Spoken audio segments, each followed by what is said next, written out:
Hello বন্ধুরা, আশা করি তোমরা সবাই ভালো আছো। আজ তোমাদেরকে মোচা দিয়ে ধোকা কারি রান্না করে দেখাবো। হয়তো তোমরা ভাববে মোচাটা কাটা খুব ঝামেলা, কিন্তু আজকে কোনো রকম ঝামেলা ছাড়াই তোমাদেরকে মোচা কাটাও শেখাবো এবং সেটা দিয়ে ধোকা কীভাবে রান্না করতে হয় এই রেসিপিটাও তোমাদের সাথে আজকে শেয়ার করব। তাহলে চলো দেখে নাও এটা আমি কিভাবে বানালাম। দেখো, প্রথমে একটা পাকা কলার মোচা নিয়ে মোচার যে সামনের ফুলটা আর যে শক্ত একটা ডাঁটি থাকে সেটাকে আগে ফেলে নেব। দেখো ঠিক এইভাবে।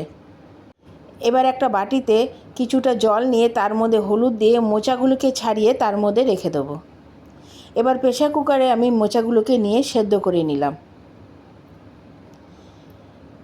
এবার দেখো, অন্যদিকে আমি একটু ছোলার ডাল সারা রাত ধরে ভিজিয়ে রেখেছিলাম, সেটা আমি সকালে 2-4টে লঙ্কা দিয়ে বেটে নেব।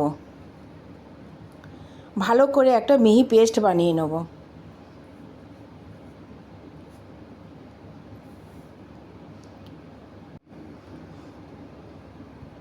অন্যদিকে দেখো, আমার মোচাটাও প্রায় সেদ্ধ হয়ে গেছে।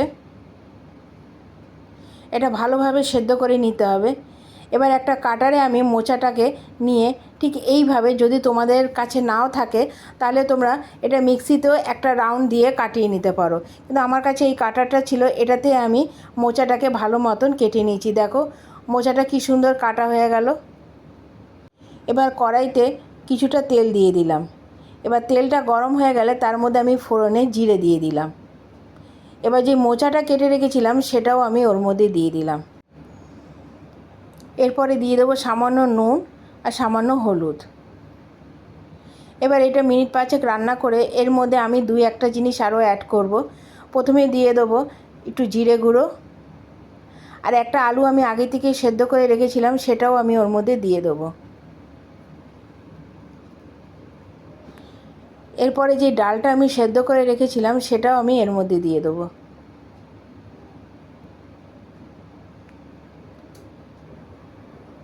আর দিয়ে দেবো নারকেল কুচি। তোমাদের কাছে থাকলে দেবে, না থাকলে এটা নাও দিতে পারো। যেহেতু এটা নিরামিষ রান্না তাই আমি এর মধ্যে একটু নারকেল কুচি অ্যাড করেছি। আর দিয়ে দেবো সামান্য হিং। হিং দেওয়াতে এটার টেস্টটা আরটু বেড়ে যাবে। এবার এটা মিনিট 10 মতন রান্না করতে হবে, যতক্ষণ না এটা কড়াই থেকে ছেড়ে আসবে। এবার একটা অন্য থালায় আমি সামান্য তেল মাখিয়ে ওই মিশ্রণটা আমি সম্পূর্ণ ঢেলে দেবো। ঠিক এইভাবে আমি সমানভাবে করে নিয়েছি। ঠান্ডা হওয়া পর্যন্ত আমি অপেক্ষা করব। ঠান্ডা হয়ে যাওয়ার পরে এটা কিন্তু নিজে থেকেই শক্ত হয়ে যাবে। দেখো, এরপরে আমি এটাকে পিস পিস করে ধোকার আকারে কেটে নিয়েছি।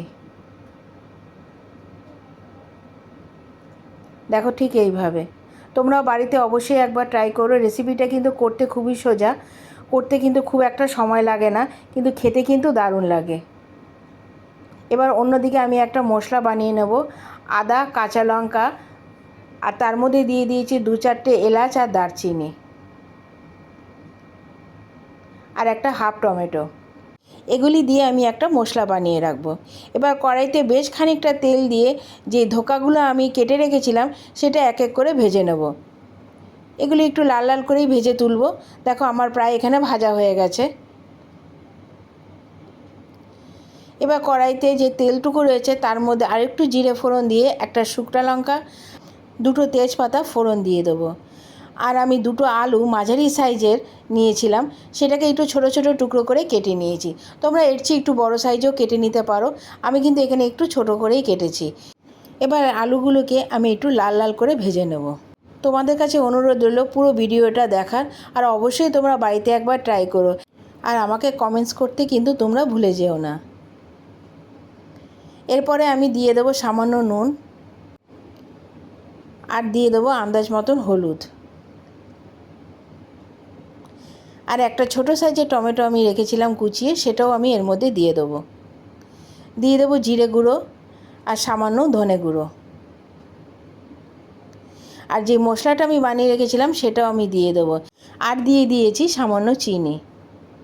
এবার এই সম্পূর্ণ মশলাটাকে একটু ভালো মতন নাড়িয়ে নিতে হবে 10-15 মিনিট, যতক্ষণ না এটা থেকে তেল ছেড়ে আসছে। আর এই কাঁচা গন্ধটা যতক্ষণ থাকবে ততক্ষণ এটাকে রান্না করতে হবে। এরপরে দিয়ে দিয়েছি আন্দাজ মতন জল। এবার এই সম্পূর্ণ জিনিসকে 10-15 মিনিটের জন্য আমি ঢেকে রাখবো, যতক্ষণ না এই ঝোলটা ফুটে আসছে। দেখো ঝোলটা প্রায় ফুটে এসছে। এরপরে আলুটাও কিন্তু নরম হয়ে এসছে। এরপরে যে ধোকাগুলো আমি ভেজে রেখেছিলাম সেটা এর মধ্যে দিয়ে দেবো। ধোকাটা কিন্তু আগে থেকে আমি দিইনি, কারণ ভেঙে যেতে পারে। দেখো আলুটাও কিন্তু নরম হয়ে গেছে, তারপরেই কিন্তু আমি ধোকাগুলো এর মধ্যে দিয়েছি। এবার এটা মিনিট 10-এর জন্য ঢেকে রাখবো। আমার রেসিপিটা কিন্তু প্রায় কমপ্লিট। তোমাদের কার কেমন লাগলো অবশ্যই কিন্তু আমাকে কমেন্টস করে জানিও। রেসিপিটা যদি তোমাদের ভালো লেগে থাকে তাহলে অবশ্যই একটা লাইক, কমেন্টস আর বন্ধুদের সাথে এটা শেয়ার করে দিও। আর আমার চ্যানেলটা কিন্তু অবশ্যই সাবস্ক্রাইব করে দিও। আমার রেসিপিটা কিন্তু প্রায় কমপ্লিট। ঠিক নামানোর আগে কিন্তু আমি 1 চামচ ঘি এর মধ্যে অ্যাড করে দেবো। আমি নতুন নতুন রেসিপি তোমাদের সাথে শেয়ার করব, তোমরা অবশ্যই কিন্তু আমার পাশে থেকো। আর নিরামিষ দিনে এই রেসিপিটা একবার তোমরা বানিয়েই ফেলো। করতে কিন্তু খুব একটা সময় লাগে না, খেতেও কিন্তু দারুণ লাগে। আসছি একটা নতুন রেসিপি নিয়ে তোমাদের সাথে দেখা করতে। তোমরা ভালো থাকো, সুস্থ থাকো। এখনের জন্য টাটা।